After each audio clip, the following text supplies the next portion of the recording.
In the final years of the Third Reich, Adolf Hitler's generalship became a microcosm of loyalty and betrayal, where devotion to the Führer clashed with the reality of a lost war.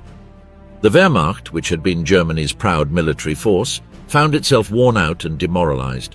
As defeats piled up, the pressure on the generals increased. Many of them, who had once been fervent defenders of the Nazi regime, began to question their loyalty. In this context, desertion became an act of desperation with severe consequences. It is estimated that around 40,000 soldiers were sentenced to death for desertion, of which more than 2/3 are believed to have been executed. The orders were clear: he who fights at the front may die, he who deserts must die. Therefore, some remained loyal. Their closeness to National Socialist ideology, their stubbornness, or even their vain illusion of a possible victory did not allow them to desert. Here are some examples.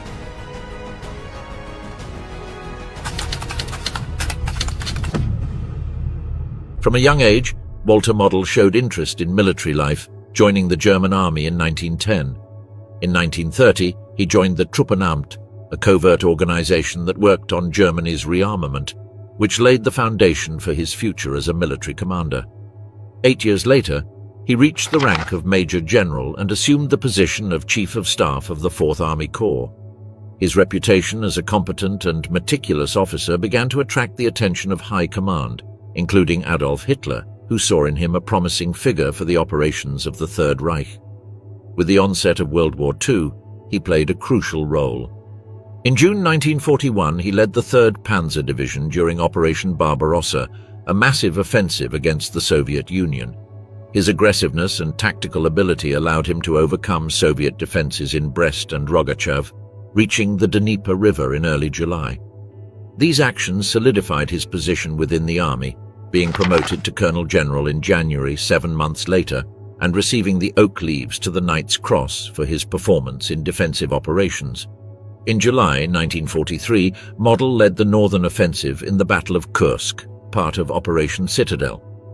Despite his warnings about the lack of preparedness, his troops faced solid Soviet defenses, resulting in heavy losses for the German army and a significant strategic blow. However, his ability to adapt to adverse situations led to his designation in January 1944 as Commander of Army Group North, where he implemented tactical retreats that stabilized the front during a critical period. In March, Walter was promoted to Field Marshal, and in August of the same year, he assumed command of Army Group B on the Western Front, playing a key role in containing Allied forces during Operation Market Garden. 3 months later, Operation Bagration, launched by the Soviet Union, dealt a devastating blow to German forces in Belarus. As commander of Army Group Center, Model faced an overwhelming Soviet offensive that resulted in catastrophic losses for the Wehrmacht. This defeat significantly weakened the Eastern Front and reduced his influence within the German High Command. Towards the end of the year, Walter led the offensive in the Ardennes, known as the Battle of the Bulge. Initially, German troops made notable advances, but the lack of resources and American resistance thwarted the operation in January 1945. This failure, one of Germany's last significant attempts to change the course of the war, deteriorated the relationship between him and the Chancellor. In the early months of 1945, the situation for him became desperate. American forces crossed the Rhine River in March, advancing rapidly into Germany's interior and leaving Army Group B, which he commanded, increasingly isolated. The Allied advance disrupted supply and communication lines, dismantling German resistance capability. By the end of March, his troops were trapped in the Ruhr Pocket, a critical industrial area for the German war effort. Despite his experience in defensive tactics, Model failed to organize an effective counteroffensive against the overwhelming Allied superiority. He had approximately 70 operational tanks, an insignificant number compared to the thousands of Allied armored vehicles. Additionally, supplies were insufficient and the soldiers' morale was declining. Despite receiving orders to resist to the last man, he was aware of his troops' limitations. On April 1st, in an attempt to reverse his fate, he sent an emissary to Berlin to request permission from Hitler to break the encirclement and withdraw. However, the chaos reigning in the German capital reflected the gravity of the situation. The Chancellor, trapped in his intransigent ideology, insisted on maintaining the position at all costs. This refusal faced Walter's military pragmatism with the Führer's biased orders, increasing his frustration and isolation. By April 5th, conditions in the Ruhr pocket were critical, communications were sporadic, and the defensive lines were on the verge of collapse. Facing this reality, the general made an unprecedented decision. He allowed battalion commanders to dissolve their units and surrender if they deemed it necessary. This order marked a shift in his approach, showing his concern for minimizing human losses in a hopeless situation. The pressure from the exhausted and hungry soldiers was compounded by that of the civilian population demanding an end to the conflict. On April 16th, defeated, he toured several front-line positions and spoke directly with his soldiers. Recognizing the impossibility of continuing the resistance, he granted them permission to surrender or return home. During these visits, he reflected on the meaning of his situation, describing it as the crushing phase of the war. His words denoted a resigned acceptance of defeat and deep self-criticism over whether his actions throughout the conflict had been justifiable. In his final days, as Allied troops rapidly advanced towards Berlin and the Soviets intensified their offensives, Model also faced the specter of personal surrender and responsibility for the atrocities committed on the Eastern Front. Although he was loyal to his oath to Hitler, remaining in place until the end, he understood that continuing to fight would only increase unnecessary casualties among his men. Finally, on April 15th, he ordered the official dissolution of Army Group B, leaving his troops the option to surrender. From the bunker, Hans Krebs's desperation in Berlin. Hans Krebs began his military life as a volunteer in the Imperial German Army during World War I, where he quickly rose to officer rank. With the end of that conflict, he continued serving in the Reichswehr, the army of the Weimar Republic, consolidating his military experience and preparing for the career he would develop under the Nazi government. In 1931, he started working in the Ministry of Defense, getting involved in joint exercises with the Soviet Union, an experience that allowed him to establish strategic contacts. Later, in the second half of that decade, he served as a military attaché in Moscow, where he gathered intelligence on Soviet military capabilities. At the beginning of World War II, Hans assumed the position of head of the Army's training section, contributing to operational planning. In the following years, between 1930 and 1942, he was Chief of Staff of the 7th Corps, participating in the early campaigns that marked the initial successes of the Third Reich. In February 1942, he was promoted to Major General and assigned as Chief of Staff of the 9th Army on the Eastern Front, where he played a key role in operations against Soviet forces. In March of the following year, he became Chief of Staff of Army Group Center, overseeing significant battles in the East. Nearly 13 months later, Krebs reached the rank of Lieutenant General, advancing in his prestige within the military hierarchy. A year later, in August, he was appointed General of Infantry and assumed command as Chief of Staff of Army Group B on the Western Front. By that time, Germany's situation was increasingly critical, with deteriorating fronts both in the East and the West. The failed Ardennes offensive at the end of that year highlighted the progressive loss of capacity of the German armed forces. At the beginning of 1945, Soviet armies were advancing rapidly towards Eastern Europe, while Western allies crossed the Rhine River in March, consolidating their offensive towards the heart of Germany. In February, he was appointed Deputy Chief of the General Staff of the Army, solidifying his position as a key figure in the High Command during the war's final months. Executing this task was no easy feat. He faced a scenario of military and logistical disintegration. His role consisted of coordinating defenses and organizing counterattacks with increasingly limited resources. Despite his efforts, German lines were fragmented and supply routes inoperative. Desperation permeated the attempts to resist the enemy advance, while Axis forces were in retreat. On April 1st, he assumed the position of Chief of Staff of the OKH, placing him at the epicenter of military decisions as Berlin faced inevitable defeat. By that time, with Soviet troops surrounding Berlin, Krebs was in the Führer bunker, the operations center of a regime on the verge of collapse. Communications with other commanders reflected the gravity of the situation. The units tasked with liberating Berlin were either trapped or decimated, and constant Red Army bombings were depleting German defenses. The city was surrounded and under relentless assault. Finally, the Nazi regime was collapsing. On April 28th, Hans contacted Marshal Wilhelm Keitel to inform him of the city's imminent fall if reinforcements did not arrive within 48 hours. However, his pleas were futile, as no troops were available to counter the Soviet onslaught. The psychological pressure grew as the collapse became inevitable. The atmosphere in the Führer bunker oscillated between despair and resignation. With the fateful end of the Reich's leader on April 30th, the chain of command was fractured. Therefore, on May 1st, Hans met with Soviet General Vasily Chuikov in an attempt to negotiate a truce. During the meeting, he informed Chuikov of Hitler's physical disappearance and presented a document signed by Joseph Goebbels and Martin Bormann that included the terms of a possible surrender. However, Stalin's demands for unconditional surrender blocked any progress. This meeting symbolized the end of his role as an active military leader and his transition to a figure relegated to managing an inevitable defeat. That same night, Joseph Goebbels, the propaganda minister, took his own life along with his wife after poisoning their children. The psychological deterioration of those remaining in the bunker was evident, and Krebs was no exception. His authority was diminished as General Helmuth Weidling assumed responsibility for the surrender negotiations. The early hours of May 2nd marked the final outcome. With Soviet troops about to take the bunker, he and Wilhelm Burgdorf made the same final decision as the Chancellor and Goebbels to avoid capture. The Circle of Death, Burgdorf and the Last Decisions of the Nazi Regime. Wilhelm Burgdorf began his military career as a cadet in the Prussian army during World War I. After the conflict, he remained in the Reichswehr, where he continued to gain experience and rise through the ranks. In 1930, he reached the rank of captain, performing various roles including tactics instructor at the Dresden Military Academy.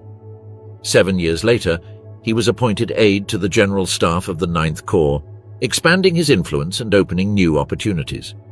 Between May 1940 and April 1942, he commanded the 529th Infantry Regiment, part of the 299th Division. In May 1942, he was promoted to head of Department 2 of the Army Personnel Office, beginning to exert significant influence in administrative matters within the Wehrmacht. In October of the same year, he assumed the position of Deputy Chief of the same office, reaching the rank of Major General.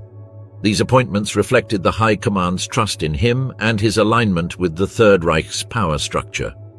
2 years later, in the same month, Wilhelm was appointed head of the Army Personnel Office and principal aide to Adolf Hitler. As Chief of Personnel, he was responsible for maintaining the officer's loyalty to the Chancellor, issuing strict orders that threatened severe reprisals against those who expressed doubts about an eventual German victory. This repressive approach illustrated the atmosphere of paranoia and repression that dominated the military ranks in the war's final months. The constant loss of territory and lack of resources generated internal tensions, while the Nazi leadership relied on figures like him to ensure discipline in an army on the brink of collapse. On November 1st of the same year, he was promoted to Lieutenant General, later reaching the rank of General of Infantry, consolidating himself as one of the most influential figures in Nazi military leadership. One of the most notorious episodes of his career occurred around that time, when he actively participated in orchestrating the forced suicide of Field Marshal Erwin Rommel, accused of conspiring against Hitler. This event underscored Burgdorf's loyalty to the regime and his role as executor of the harshest orders. In early 1945, with Soviet forces surrounding Berlin, Wilhelm moved to the Führerbunker, the underground refuge that became the Chancellery's operations center during the conflict's final days. As head of the Army Personnel Office and one of the top aides to the Supreme Leader, he was part of the most critical decisions made in April of that year, in a context where German defeat was imminent. During meetings in the bunker, Hitler reiterated his determination to resist to the end, a stance the general fervently supported. From his position, he was responsible for maintaining discipline and the appearance of order within a rapidly disintegrating command. His commitment to the Führer's decisions remained even when the reality of their situation was impossible to ignore. On April 28th, he participated in the War Council that judged Hermann Fegelein, an SS liaison officer and Eva Braun's brother-in-law, accused of treason after attempting to desert. This trial symbolized the growing paranoia and distrust among Nazi leaders in their final moments. A day later, on April 29th, Bergdorf was one of the few high-ranking officers present to witness and sign Hitler's political and personal testament. This document, reflecting the Führer's final narrative on betrayal and resistance, also solidified his position as one of the last loyalists in the leader's inner circle. With Soviet troops encircling Berlin, Wilhelm categorically rejected any discussion of the possibility of surrender. His opposition to civilian officials' suggestions to negotiate with the Allies made clear his devotion to Hitler's orders and rejection of any deviation from his mandate. This stance reflected not only his ideology, but also the fear of reprisals that any hint of weakness within the regime would bring. The atmosphere inside the Führer bunker was one of chaos and despair. The accumulated defeats generated tensions that Bergdorf tried to quell through threats, and a severe attitude towards those suggesting abandoning the fight. In this climate of collapse, he continued to defend resistance to the last moment, embodying the relentless and stubborn character that defined many Nazi leaders during the Third Reich's final days. On May 2nd, with Soviet troops about to capture the center of Berlin, Wilhelm chose to leave this world, following the same decision as other high-ranking regime officials. Defenders of collapse, Krüger and the end of the Wehrmacht. With Adolf Hitler's rise to power, the German rearmament process offered Walter Krüger new opportunities for advancement. In the years leading up to the outbreak of World War II, he held various staff positions that strengthened his leadership skills. In 1939, as the war began, Walter reached the rank of Major General. After his success in Poland, he was promoted to Lieutenant General the following year. Under his direction, his division participated in the rapid and successful German operations in Western Europe. The following year, he led the 6th SS Army Corps during Operation Barbarossa, the invasion of the Soviet Union, facing significant challenges on the vast Eastern Front. In 1942, Krüger was appointed commander of the 4th Field Army, playing a central role in key operations on the Eastern Front. The following year, he was promoted to General of Infantry, placing him at the helm of Army Group Center's operations.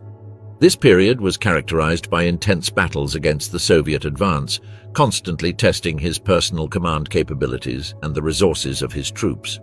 As the war turned against Germany, he assumed increasingly critical defensive responsibilities. Throughout 1944, he organized actions aimed at slowing the Allied advance both in the East and the West, facing a landscape of increasing military pressure and dwindling available resources. This was a particularly difficult year. As time passed, the situation for Germany in World War II became increasingly desperate. In the early months of 1945, he was appointed commander of Army Group Vistula, tasked with coordinating German defenses against the Soviet advance towards Berlin. The situation was no more encouraging for the Germans, as Soviet forces advanced rapidly from the east, reclaiming vast territories lost during the conflict's early years. Additionally, logistical problems and low troop morale greatly hindered their efforts. The Wehrmacht suffered severe shortages of supplies, equipment, and reinforcements, preventing any effective resistance against the enemy advance. In March, Krüger faced a critical situation, attempting to reorganize defenses with increasingly limited resources. To make matters worse, the Red Army was approaching Berlin, and German defenses were crumbling under relentless Soviet attacks. Strategic bombing campaigns by Allied forces had devastated German infrastructure, further aggravating supply shortages for frontline units. In April, as the Soviets surrounded Berlin and German positions collapsed, he commanded his last operations. By this time, Walter's forces were no longer capable of mounting effective counterattacks or adequately defending their positions against the overwhelming Soviet assault. The rapid loss of territory was accompanied by widespread demoralization among German commanders, who began to realize that defeat was inevitable. Throughout the latter part of April, Krüger tried to maintain order within his forces as Soviet pressure intensified. He sought to coordinate with other German commanders in the region to form a unified front against the enemy, but constant communication failures and contradictory orders from Nazi leadership made this task difficult. Desperation grew among the troops, who saw units crumble under the weight of defeat. Reports from the front lines indicated that many soldiers abandoned their posts or refused to fight. After the dictator's death, he was forced to face the reality of surrender. With no hope of relief or a successful counter-offensive, the pressure from both his superiors and his own soldiers became unbearable. As May first approached, Walter's ability to influence events was greatly reduced. Although he was not directly involved in the negotiations, he was aware that the responsibility for surrendering Berlin would soon fall on him or his subordinate commanders. Negotiations with the Soviets quickly failed, as Soviet forces only accepted unconditional surrender. Finally, with Germany's unconditional surrender in May, his military career concluded amidst the total defeat of the Nazi regime. With surrender imminent, Kruger's role shifted from being an active military leader to a spectator of the Third Reich's final collapse, choosing to take the same action as Hitler, but on May 22nd. From glory to disgrace, the rise and fall of a field marshal. In the 1920s, after his service in World War I, Robert Ritter von Greim tried to pursue a career in law, but was invited to China to help modernize the country's air force.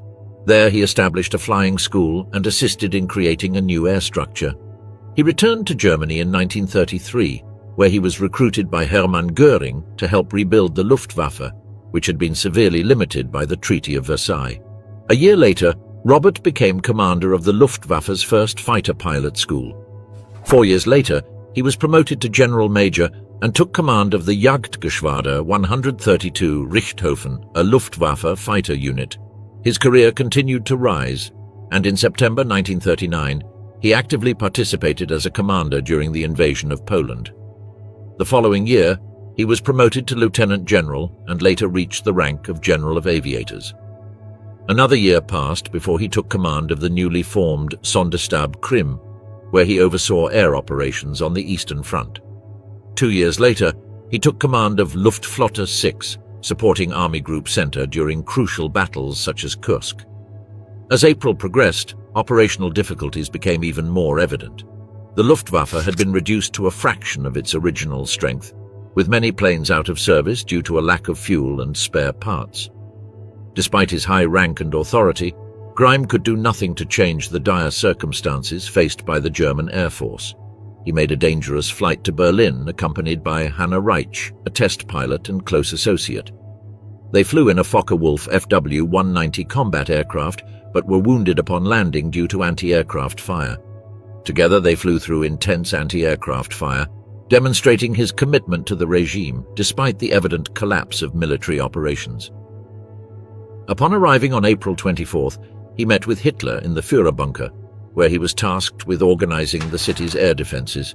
The following day, he was promoted to Field Marshal and appointed Commander-in-Chief of the Luftwaffe, succeeding Göring in this role, although his tenure was brief due to Germany's imminent defeat. This appointment reflected the regime's desperation, as he was the last person to be promoted to Field Marshal in Nazi Germany. The situation quickly worsened, and the Battle of Berlin, which took place during those days, marked the pinnacle of the Luftwaffe's futile efforts.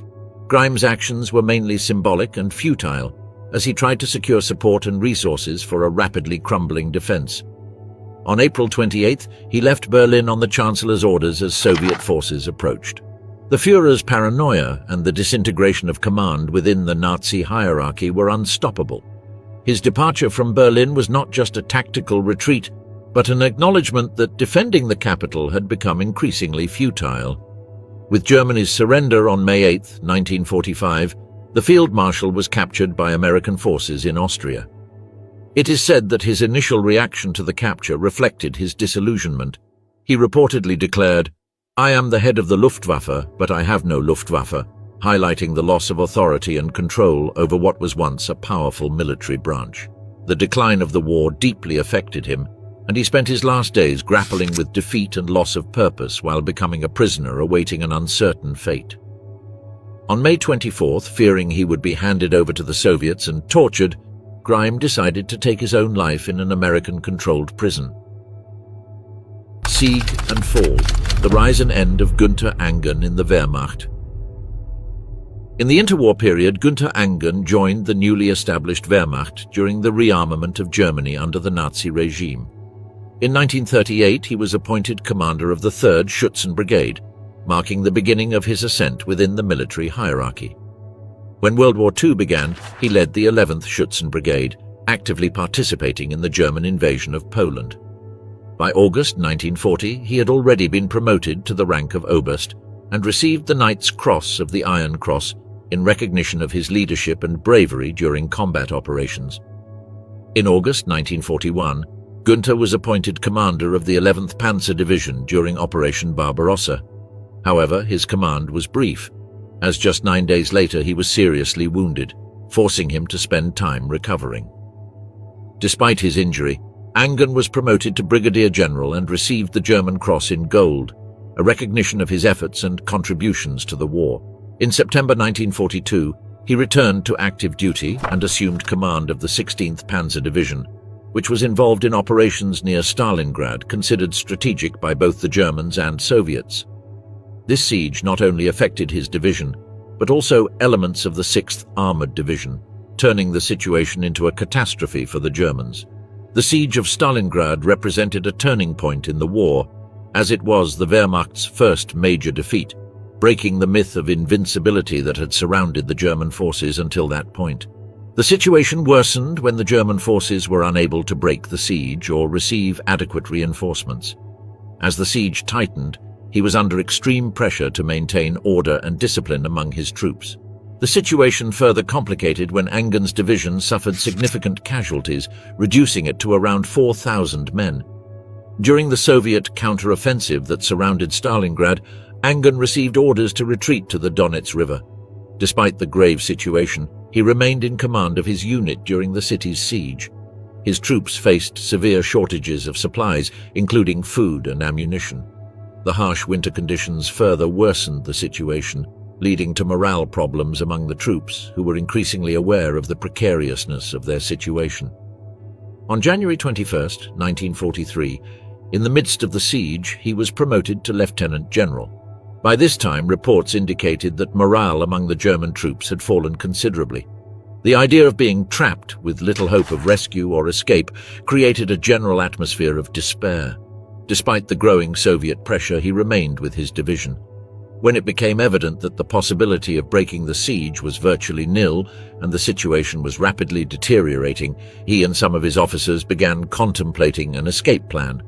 They considered disguising themselves in captured Soviet uniforms and attempting to cross enemy lines with the help of Soviet auxiliaries known as Hueys. This plan reflected the desperation of all the commanders but was never carried out. On February 2nd, facing imminent capture and total defeat, Günther Angen took his own life in Stalingrad.